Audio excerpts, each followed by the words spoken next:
Hi Glen, how are you? I'm fine. I'm happy to have you here in our interview. My first question, Glen, could you please share a little about your journey from the UK to Norway? How did you start as an arborist? Well, the first things first, I managed to come to Norway because I met a young lady on the ferry between Gothenburg and Harwich in England on one of my drag racing trips in the early 80s. About how I became an arborist, that was quite easy because my father started a tree company in England in 1955. So as I was born in 1950, from the year of 5 years onwards, I was out with him helping in the weekends and dragging branches and splitting logs and doing everything associated with the groundwork for arboriculture. When I finished school, he was there waiting for me to finish school, so I finished school at 15 and began to work for him in 1965. Well, in the UK, tree surgery, as it was called then, was a relatively unknown profession. But in 1967, Merriswood College in Guildford began tree surgery courses mainly for communal workers, to be able to get them to be able to handle the trees in a correct way. The teacher there at that time, I was there in July 67, and it was one of the first pilot courses to see whether arboriculture could be a new line for them, because they were an agricultural college. So they held these courses, and it seemed to be such a great success that they made full-time courses at the college and attracted, of course, students from all over the world. At that time, it was a course for how many years or for how many months? In the first instance, the trial period was a 10-month craftsman's course, as they called it, just to learn the basics and to learn the safety and to learn the climbing. So it was rudimentary, but we were learning from the so-called experts at the time, Peter Bridgman, and but of course he taught us what we know now to be all the wrong things. With time we find out things. It was just purely practical, and of course teaching about some biology and some basic principles about good cutting with the right cuts, etc. But even then, at that time, topping trees and flush cuts was not a bad thing. So, and drilling holes into hollows and putting a drain pipe in, and that was normal practice. Filling with concrete, for example. Did you find any kind of mentor in arboriculture? Well, in England, I more or less was self-reliant, because I was the one that had been to college, and then I began to be more interested in the theoretical side and became a member of the Arboricultural Association early on, and then was at several courses and seminars. Their annual conference I was at for several years in a row, and it was there I met Bill Matthews, the founder of EAC. As an arborist, what unique challenges and opportunities do you experience working in Norway? First and foremost, when I came to Norway first in '82, the field of arboriculture was non-existent. We had lots of foresters. There were, of course, many trained foresters for the tree industry, but many that didn't understand tree biology and how we need to treat trees in a different way than we do in a forest. For a forester, a tree is just a crop to be harvested after a certain amount of years. But for us urban foresters, or for people that are looking after trees in urban situations, our goal or our reason for doing this is to try and maintain trees in a good, healthy and safe condition for the surroundings, to prolong their life. And this is the best form of green infrastructure we can get. So as a part of Norsk Trepleieforum, could you share some of the projects or initiatives you have been involved? I would say that when we first created, I was one of the founder members together with Erik Sofiel and Jan Reimer Christiansen. We were three people that started the idea, and because we wanted to create a tree atmosphere, a tree group in Norway that we could exchange ideas and knowledge. And at that time there were really no one that we could talk to. So we created Norsk Trepleieforum, which was a forum for anyone that worked with trees in their profession. Landscape architects, gardeners and landscape gardeners, biologists, anyone that had trees as a part of their daily work. We tried to get them to join so that we would get a very all complementary group of people in which to exchange knowledge. The accomplishments, I would say, well, to become a member of ISA, that the NTF became a member of ISA as the second country outside of US continent. After Denmark, Norway was the next. After us came Italy and many others, but that was very nice to be able to be a part of a big network, to be able to exchange ideas. And of course, in the early days, they didn't have certification, but then certification came afterwards. Around the time that a couple of years after being a member of ISA, I was asked by Bill Matthews to see if I was interested in helping form EAC and to get NTF to join as a national member. And this we did in 1992. So that's been going now for over 30 years. So that's a really good thing. If I had to choose something else, and that was to introduce certification into Norway. Definitely, to be able to get people with a profession that they could use a title that was respected. That was very important. So you have held prominent roles in the European Arboricultural Council, including as a president. What are some key accomplishments during your leadership that you feel have made a difference in the field of arboriculture? Well, I think that in the beginning we were around 16 countries.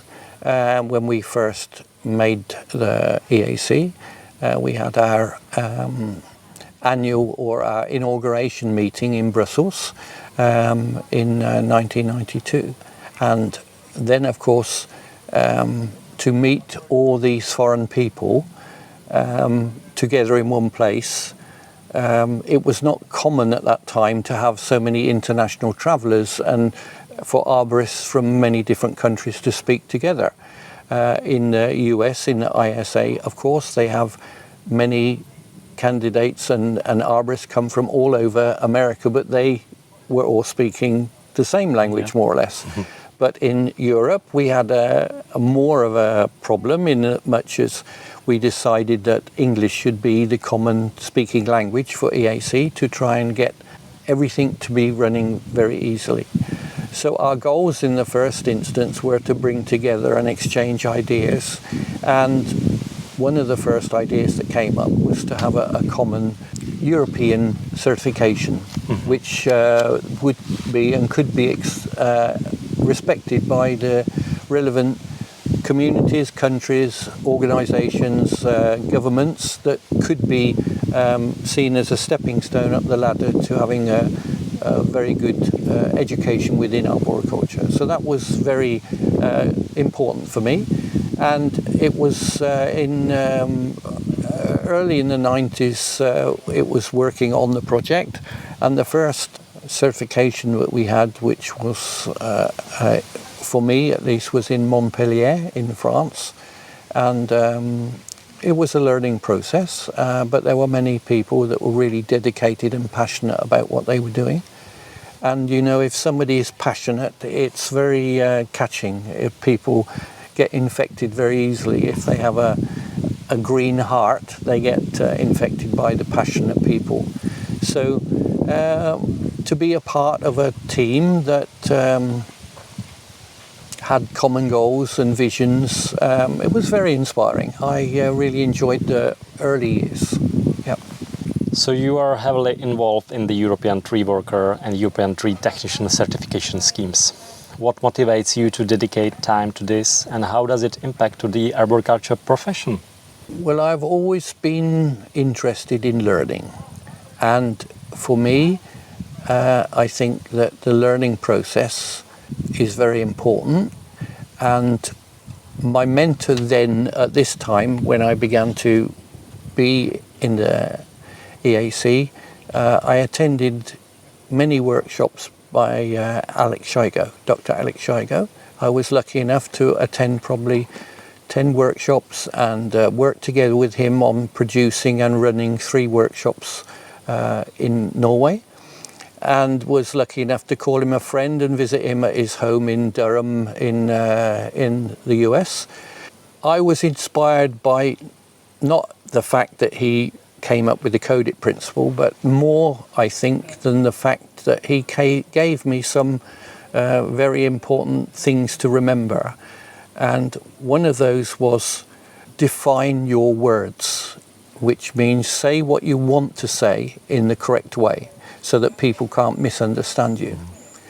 And the fact that his pedagogical skills were first class. He would titivate the audience or the people in a workshop. He would throw some information out and then he would run away and he would talk about something else, and then he would come back and he would repeat, and in the end he would probably finish with some punchline or some funny thing to get people to be involved. You know, instead of just dry tree knowledge, he would make it a little bit fun.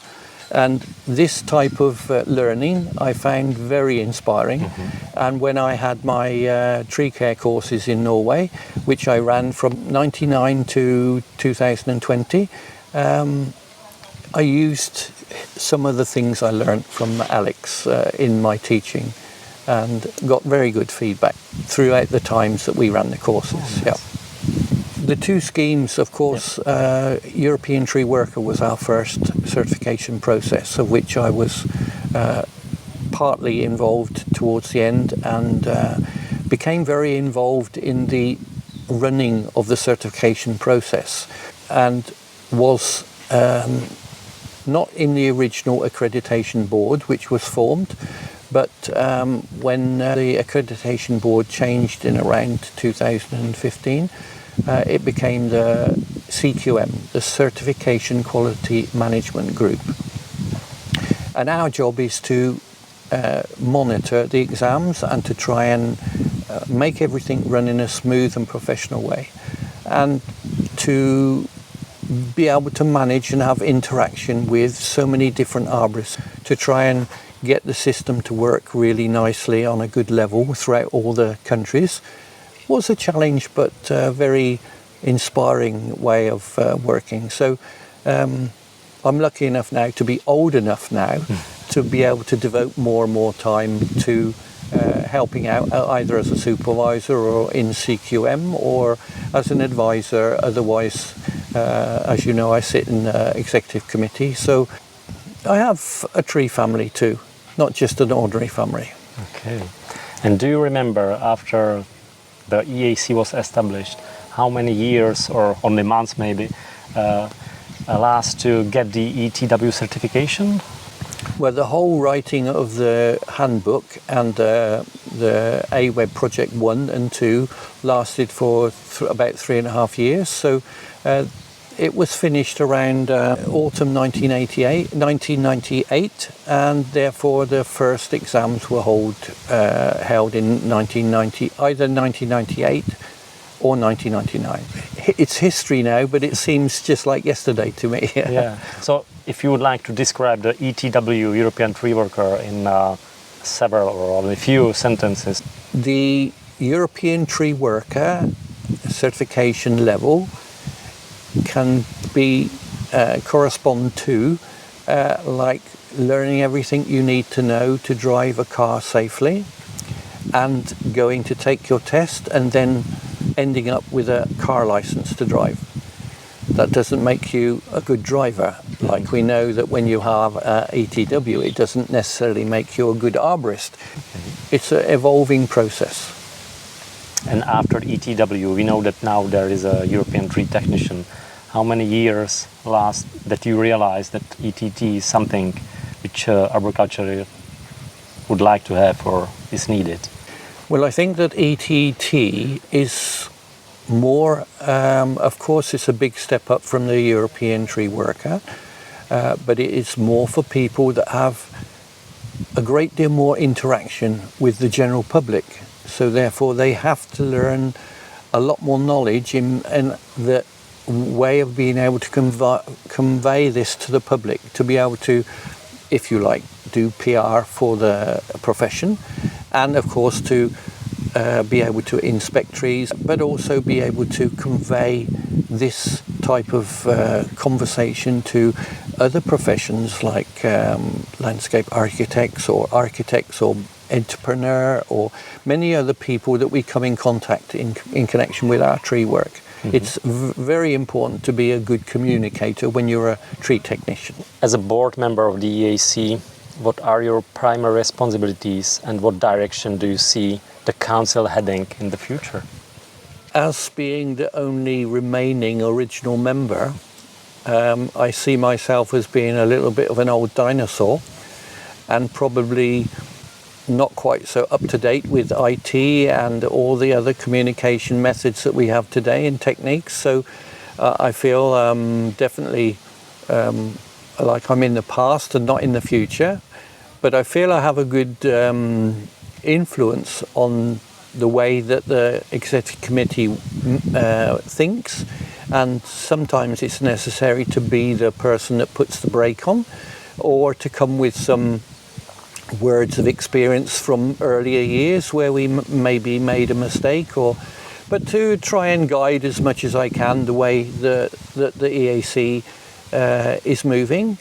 I believe now we have a very active executive committee and many members on there now that want to do new things, and of course new things and new projects is an expense that we have to be able to afford, and that we should be careful not to run away with the money. We are fairly sound economically at the moment, but it's very easy to end up in minus if we are not careful about our finances. So I would say to try and be a little bit sort of boring old man in the background and try and calm people down when they get a little bit excited.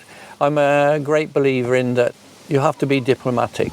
If we have too many people with sharp edges, it's not a nice place to be. So I like people to be diplomatic and a little bit round, and by all means speak their meaning, and many cases we can have a violent discussion in the EAC and still shake hands and go and have a beer together afterwards. That's the way it should be. That shows that you're a professional.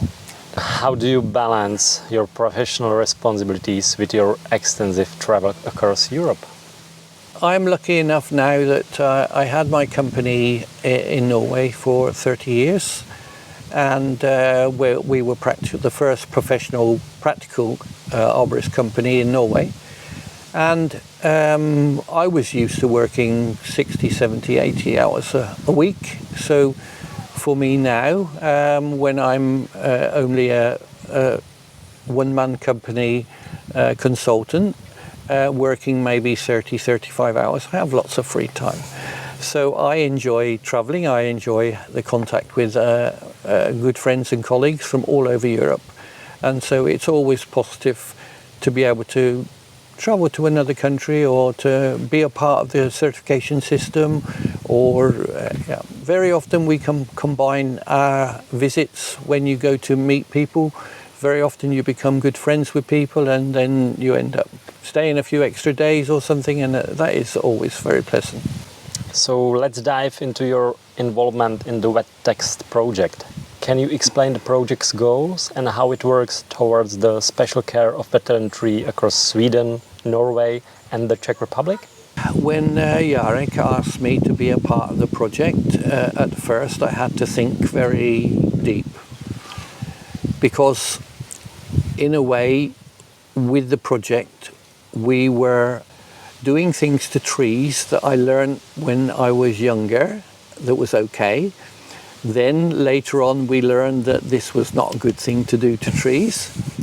So then for me to get involved in a project that is going to deliberately damage trees, to cause hollows and to cause damage and other forms of decay in trees, it was a relatively difficult decision for me to get involved in.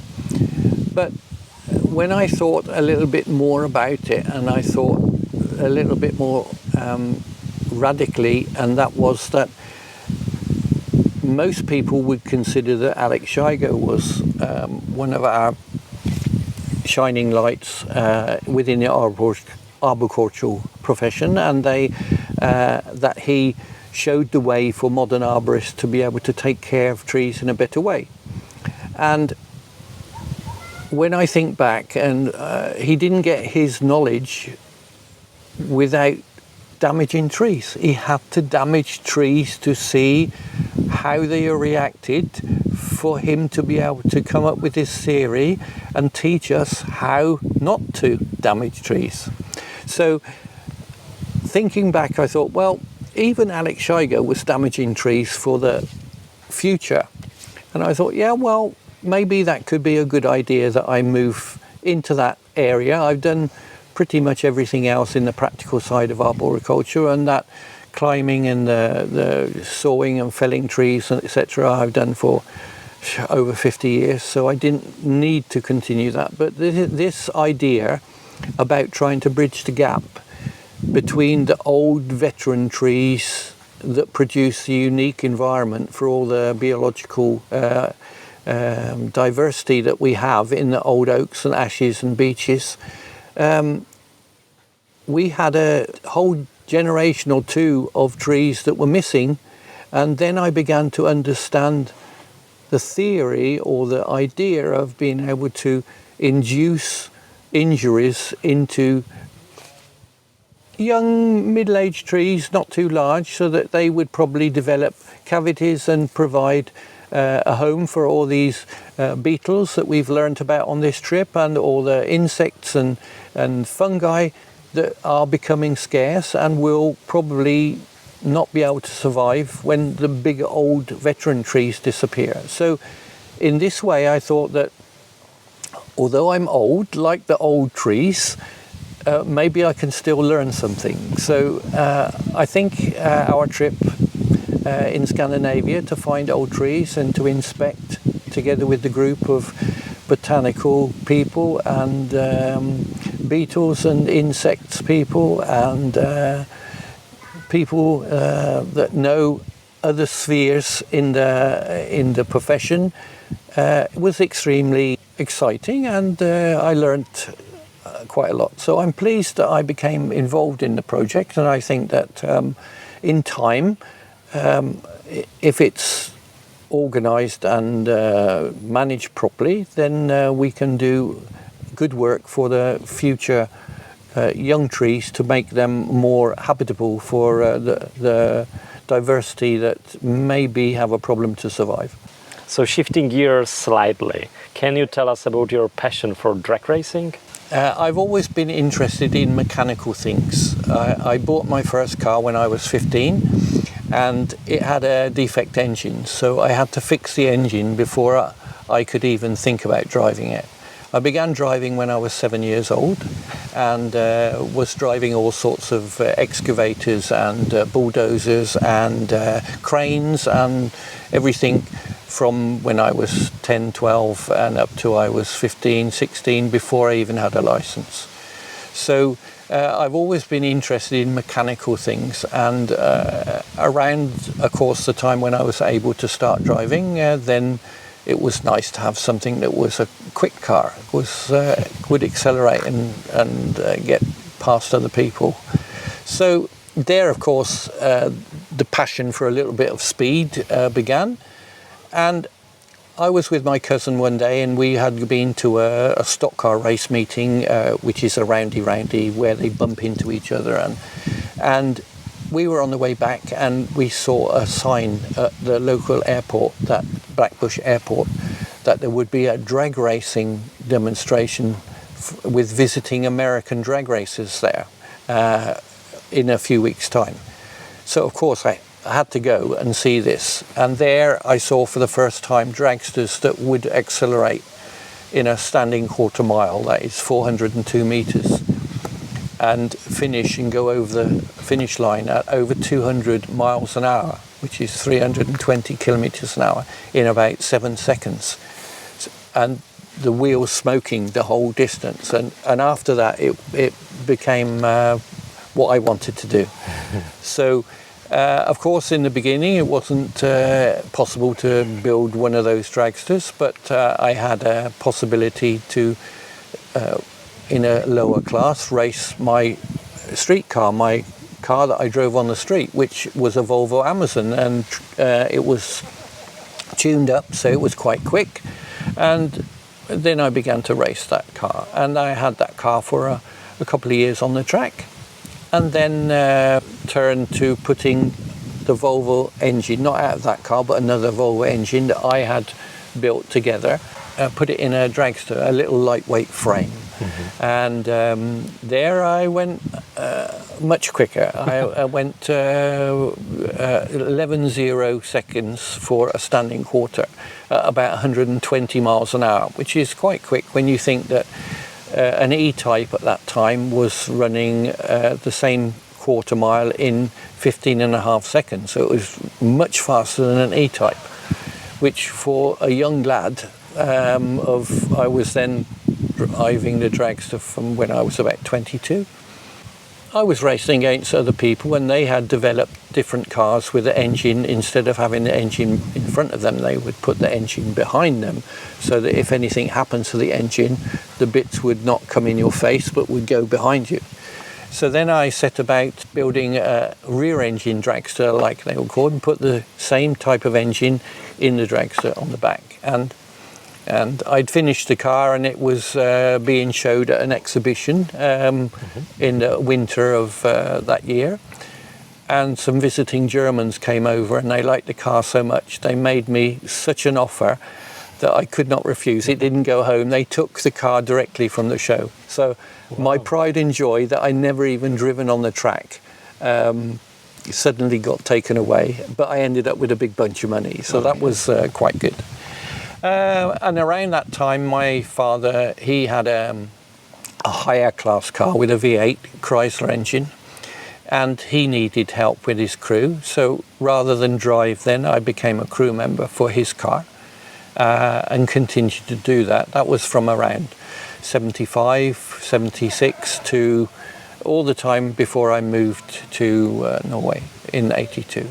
So all those years I was a crew member of a bigger car in a class called Pro Comp. So all these years the passion was there. I didn't necessarily need to be the driver, because to be a part of a team that wins is also a fantastic feeling, and you can only have one driver. And generally the guy that can be the most aggressive and be consistent and be good on the lights, so that you don't get left behind by the other guy. This is the most important thing. So I was really happy being a crew member, and still am. All these years later. So I have actually been drag racing the same number of years as I have been working, now for 58 years. When I moved to Norway, then of course my brother took over driving the car from my father, and I was also crewing on the car when he came to Sweden, which was twice a year. And when he actually moved to Australia not long afterwards, and around 1990, and suddenly I felt like I was a fish out of water. What am I going to do now? And so I approached one of my competitors from the early years, a Swedish guy called Christer Johansson, and asked if he wished to have some help on the team, and he said yes. So I've been crewing with him since about 2001. Wow. Yeah. So we are 6 people in the team, and we've won the European Championship twice, so we were doing really well. And somebody says to me sometime, is there any connection between the drag racing and your tree world? And is there anything that connects the two? And I can say that with the tree world, if you are going to fell a tree in a confined space and you need to either shorten it or you need to take side branches off so that it will fall in a certain place, then you need a lot of preparation. And then you come to the point where the tree is going to be felled. So you put your felling cut in the front, and then you are ready. Maybe you have a winch wire on the tree to make sure it goes in the right direction, and you begin to cut in the back. That is the same as working on the car, putting it all together, all the preparation, and the car is able to start up and come to the start line. Mm-hmm. The two things then are alike. And then the tree starts falling. It's like when the dragster leaves the line. And when a tree starts falling, you can't stop it. So it will fall. And after it's fallen, you have all the clearing up and lots of work afterwards. So drag racing is very similar. We have lots of preparation time, and then suddenly we get to the line, and in a split second, it's all over basically. Our race now on a good track lasts just 5.2 seconds. It's about the time that it takes for a big tree to fall. We say about drag racing, when you hear somebody say the expression, seeing is believing, that means once you've seen it, you will believe it. With drag racing, even though you have seen it, you won't believe it. Okay, so you have mentioned supporting a drag racing team. Could you tell us more about this team and what your role is within it? This team is a Swedish car, and now the original person that I helped, who was the car owner and builder, Christer Hansen, he sold the car in around 2015 to another Swede who was also another one of my competitors from the 80s. So I've known this group of people, the drag race family from Sweden, for 40 years. And I went with the car, so as a member of the team, and he was pleased to have me as a member of the team. As I say, we are 6 people working on doing the different things that's necessary. Every time we make a run, we come back and we take off the engine. We don't necessarily have to take it all apart, but we take off all the covers and we drain all the oil out and make sure that it's clean, there's nothing gone wrong with the engine. We compression test the cylinders individually so that we can see if there is any problem with the piston rings or something that's causing the compression to be lower. And then we check everything through. The clutch on the car there's no gears on the clutch on the car at all, so it's a single speed car. How do you find that your love for drag racing complements your work as an arborist, if at all? ATD. ATD? ATD. Attention to detail. Okay. That means if you're an arborist, you check everything. Safety is the most important, so all the time you are looking after your climbing equipment, you are looking after your saws, that they are sharp, you are looking after, if you have people working with you, you have to make sure that they are trained, they know what to do. If you're having somebody that is help lowering heavy pieces of branches, they have to learn how to do this. So you have to train people in the correct way, and you have to know how to do things. Otherwise you will end up injured. So attention to detail, that means all the small things have to be checked. And it's the same in the dragster. Everything has to be perfect, because when the lights turn green on the track and the guy goes whoosh on the gas, if it's not right,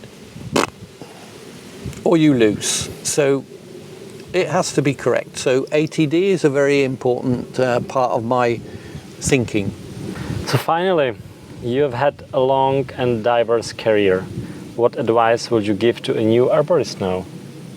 Well, I would say any new arborist entering the profession at this time, they are on Lucky Street, because we never ever have in the history of arboriculture more status and more acceptance for what we do than we do now, because of the green wave, and that people are more aware of the role that trees play in a city and what they mean for us. There should be a possibility for the next generation at least to have a wonderful career. The profession is not going to go away. Like if you were working for Kodak some years ago when iPhone came out, then you were out of a job. If you were in the printing industry, you were out of a job. But I think if you are an arborist now and you are looking for a long and active life working with nature and working with something that is both physically challenging and also will give you a sense of achievement and that you are doing a good job for the environment, then I think arboriculture is a great place to be. So jump in. Great. So thank you very much, Glen, for your time, and thank you for the interview. You're welcome.